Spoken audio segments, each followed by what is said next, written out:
xogayaha dowladda hoose degmada Caynaba Cumar Maxamuud oo Muuse oo qaar ka mid ah warbaahinta kula hadlayay xafiiskiisa ayaa waxa uu ka warbixiyay waxyaabaha uu qorshaysan dowladda hoose ahaan sanada 2019 sidoo kale xogayaha dowladda hoose wuxuu bulshaweynta ku dhaqan magaalada Caynaba ugu baaqay inay iska soo bixiyaan cashuurta ku waajibtay waxaan baraarujin ku sameynaa marka hore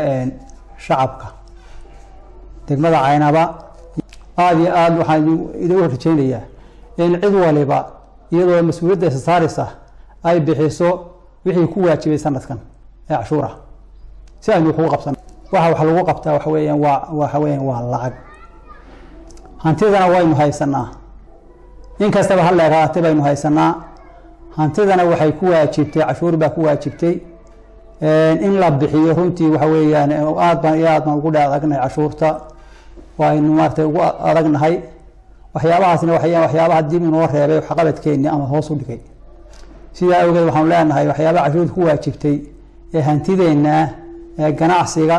يجريها يجاديدك يبيرها يبركدها وحيابها كلا لمتك عشورت أن كلان هاي هذين ولدين بقيلنا أنا تود اللي حنو كنتو تود قبل حنو كنتو وأن مسؤولية ليس صارين ودقا الله ورسن وهدي له كوريه ميل والبلغ كامل أرنتا توحبين هم قبسوا ميان ولا لا سيدا أوجد أنا كوره جوين روحانتي تدوينها شرفت قبل كان النونا ما ملهان سنة توحد دوينا إن حسابتنا فنتي وما حنكون حسابتنا إذن دقالها بحسان دقالهنا ونقضوا